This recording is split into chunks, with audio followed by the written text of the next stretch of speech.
Subsídios. Lições Bíblicas. Jovens. Lição 9. Os gibeonitas enganam Josué. Saúdo os professores, superintendentes de escola dominical com a paz do Senhor. Estudaremos hoje a lição 9. Os gibeonitas enganam Josué. O texto do dia está em Efésios 5:15, que diz: portanto, vede prudentemente como andais, não como nécios, mas como sábios. E a síntese da lição diz o seguinte: precisamos estar vigilantes quanto àqueles que, com artifícios mentirosos, tentam nos fazer abandonar a nossa fé. Essa história ela é posterior à história da derrota de Ai. Josué com os hebreus vão até a cidade de Ai e batalham contra a cidade, utilizam a estratégia de Deus e conseguem uma grande vitória. A alegria que foi perdida depois da derrota inicial, ela é restaurada, o povo vai até o Monte Ebal, fazem um culto maravilhoso, restauram a comunhão com o Senhor, as promessas de Deus são reavivadas nos seus corações. E aí chegamos agora à lição de número 9. E nós temos 3 objetivos. É sobre isso que vamos estudar e vejamos os objetivos da lição. Conhecer os inimigos que se uniram contra o povo de Deus. Explicar a astúcia dos gibeonitas e expor como o juízo e a misericórdia de Deus atuaram no episódio dos gibeonitas. Então, nesta lição, depois de a alegria dos hebreus está restaurada, os inimigos de Israel se unem contra ele. Povos que eram historicamente inimigos, etnias que se digladiavam entre si, agora se unem para lutar contra o povo de Deus. Israel, que passou pelo Rio Jordão, que destruiu Jericó, a forte Jericó, que destruiu também a fortificada cidade de Ai, provoca inveja nos seus inimigos. E aqueles povos, eles se reúnem, eles fazem uma assembleia para unirem forças e batalharem contra o inimigo comum que era Israel. E vejam, queridos irmãos, 38 anos antes, quando os espias passaram por aquelas terras, eles ficaram assombrados com esses inimigos. Eles ficaram impressionados como eles eram fortes, como as suas cidades eram muradas e como era difícil conquistar a terra. E agora esses inimigos, eles voltam e dizem, não, eles, os judeus, os hebreus, são que vão nos destruir. E eles fazem a paz e procuram, enfim, destruir Israel. Esses inimigos, eles são muito numerosos. Não importava o tamanho do exército reunido na coligação contra Deus, porque Deus estava do lado do seu povo. Era uma multidão muito grande. Eles estavam imbuídos no objetivo de lutarem contra o Senhor. Mas aí, se por um lado os cananeus se ajuntaram para combater Israel, por outro lado, um signatário daquele pacto que decidiu, foi dissidente, no afã de vencer o povo de Deus, usou de uma estratégia diferente, a astúcia. Os inimigos se uniram e disseram, vamos destruir, mas teve os gibeonitas, que disseram, vamos tentar conquistá-los de outra maneira. E o fato é que os gibeonitas se vestem com roupas de coitadinhos, se vestem com roupas de pobres e vão ao encontro da liderança vão ao encontro dos líderes de Israel.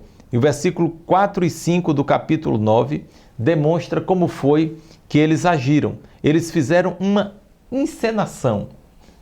Eles foram seduzir o povo de Deus. Eles se disfarçaram a ponto de conseguir enganar um general da experiência do Josué, um homem que tinha comunhão com Deus. Veja, queridos irmãos, nós temos que ter o discernimento de espírito.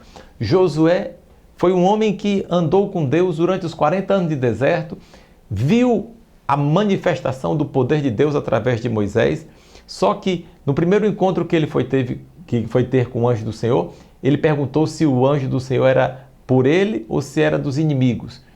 Depois, quando na primeira batalha contra Ai, ele também não teve o discernimento correto e mandou os espias irem decidir questões que só ele poderia decidir. E agora chegam os gibeonitas com uma cara de sofrimento e com uma história muito bonita. Utilizaram um excelente figurino, uma linguagem humilde, uma pretensa piedade e trouxeram, olhem só, a melhor safra dos seus vinhos. E ainda pães que estavam com mofo, mas eram pães bonitos, e os hebreus olharam para aquilo e tomaram dos seus tesouros. A Bíblia vai dizer que eles tomaram das provisões que os gibeonitas trouxeram. Então eles foram comprados pelo que viram. Eles acharam que eram ali embaixadores de um povo rico, de um povo próspero, mas que moravam distante, porque eles disseram: nós viemos de muito longe, nós não somos seus inimigos, nós somos amigos que queremos servir ao Senhor. E mais uma vez, a liderança de Israel, confiando em si mesmo, intentou fazer algo que era politicamente correto, que era uma vantagem. Eles tomaram daquele suco, comeram um pedaço de pão que não estava mofado e eles entenderam que aquilo ali era algo vantajoso. Eles tomaram uma atitude do ponto de vista da diplomacia até correto, agiram politicamente correto, mas do ponto de vista espiritual foi um grande erro. O inimigo das nossas almas também utiliza das mesmas estratégias dos gibeonitas. Ele mostra sempre o lado bom das coisas. Josué e os príncipes de Israel deixaram-se levar pelas aparências, pagando um alto preço por isso. Nós temos que ter muito cuidado com as aparências. Os nossos alunos precisam ter muito cuidado para não se deixarem levar pelas aparências. Foi o que aconteceu com Eva.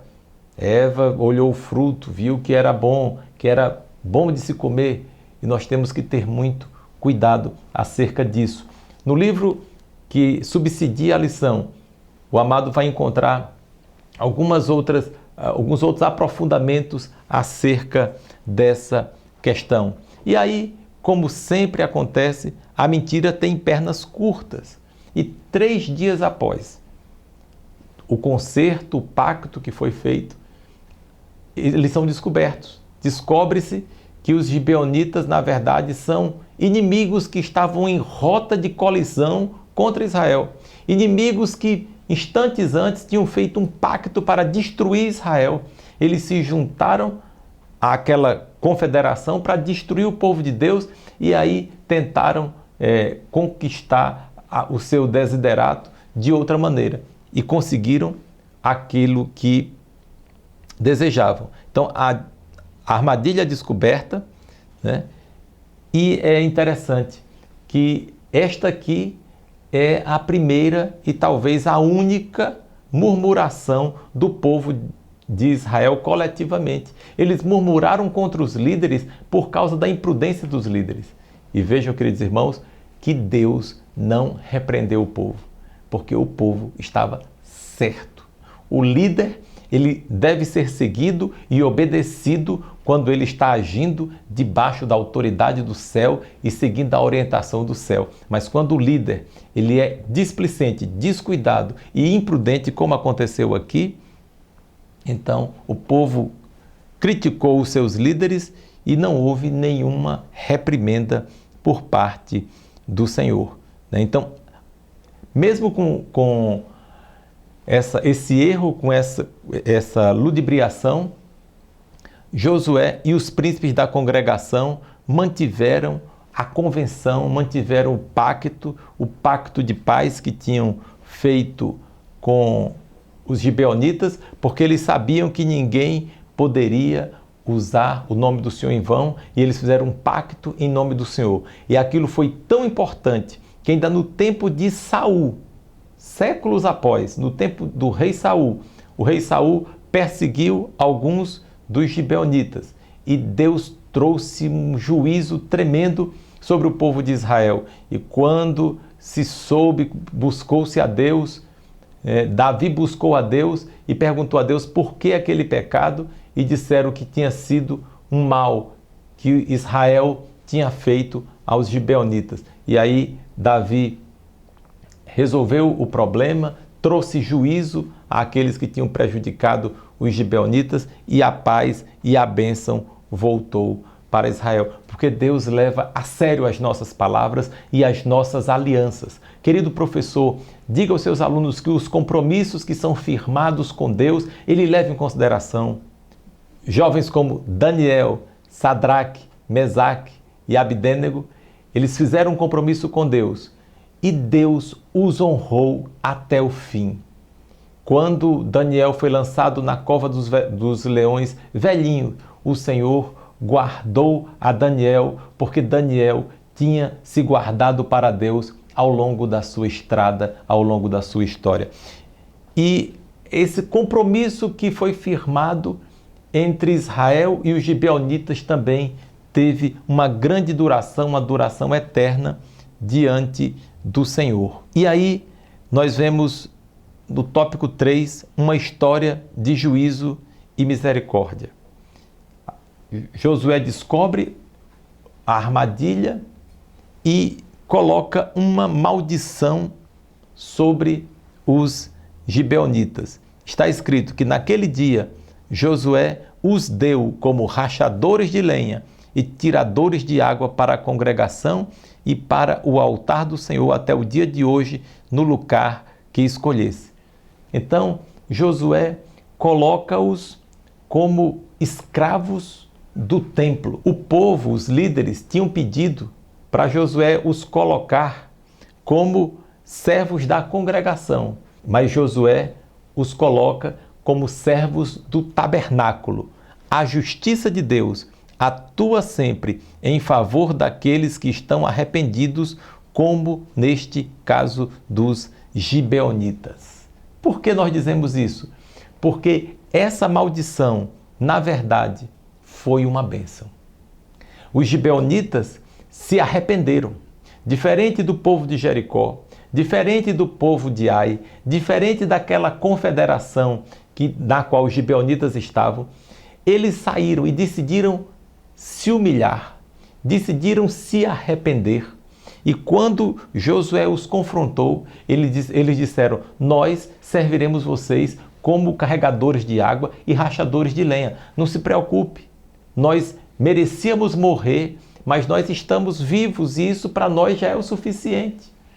E queridos, Deus levou em consideração aquele sentimento de humilhação daqueles homens e fez deles obreiros. Obreiros.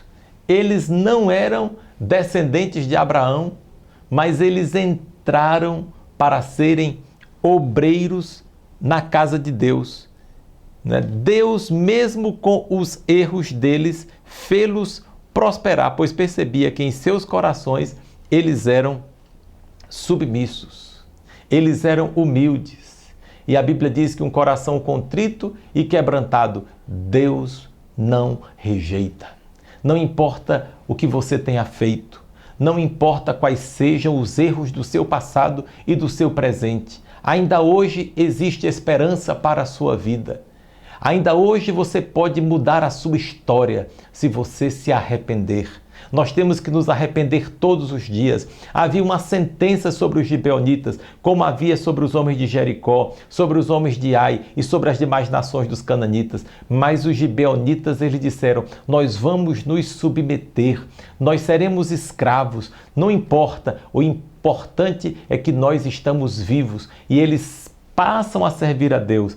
E Deus os recebe como obreiros, como oficiais do tabernáculo. Porque os gibeonitas, eles, para os irmãos terem uma ideia, eles continuam, eles são identificados, inclusive, no retorno do cativeiro babilônico. Os gibeonitas, eles continuam servindo a Deus e eles retornam do cativeiro babilônico. Apesar de não serem descendentes de Abraão, eles ajudaram inclusive na reconstrução do templo, conforme Neemias 3:7. Então nós aprendemos neste episódio que a misericórdia divina triunfa no juízo. Se nós olharmos quantas histórias na Bíblia de homens que tinham uma sentença sobre si e eles se arrependem, e eles choram, e eles buscam a Deus, e Deus se compadece deles. Os irmãos se lembram certamente do que aconteceu com a cidade de Nínive, que era uma cidade muito má, era uma cidade terrível, perversa, que fez tantas atrocidades com tantos povos, inclusive com o povo de Israel. E Jonas, o profeta, foi enviado para lá, para pregar o evangelho, para falar de Deus. E vocês sabem o que aconteceu, ele não quis ir, depois o Senhor envia um peixe para tragar a Jonas, e Jonas depois decide se converter e vai para Nínive, e quando ele chega lá, que ele prega, o povo se converte. Glória a Deus, o povo se converte. A Bíblia diz que até o rei botou até os animais para jejuar. E Deus se arrepende do mal. Deus deixa de trazer juízo contra aquele povo, porque o povo se vestiu de cinza e se humilhou diante do Senhor. E essa mesma história é a história dos gibeonitas. Eles se humilham, eles decidem voltar-se para o Senhor, e mesmo sendo escravos do tabernáculo, eram servidores do tabernáculo, eles têm longevidade. Nós vamos ver em vários episódios da história de Israel, no tempo do rei Salomão, Deus apoiando esse serviço dos gibeonitas. Assim, a história dos gibeonitas nos ensina importantes lições. Uma delas é que jamais devemos tomar qualquer atitude sem antes consultar o Senhor. Não devemos fazer qualquer aliança sem antes buscar a Deus.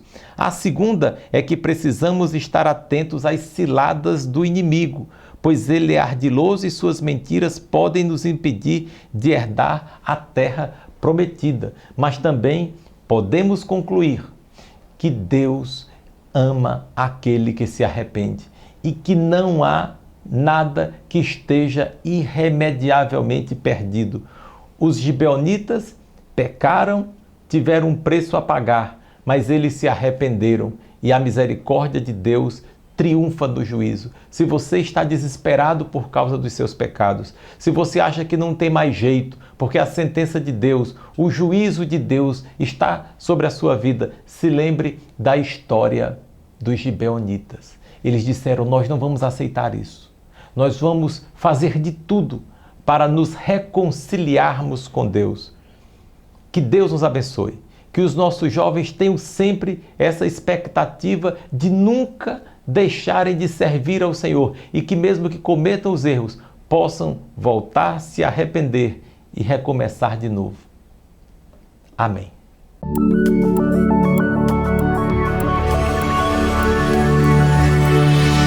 CPAD, a editora da Escola Dominical.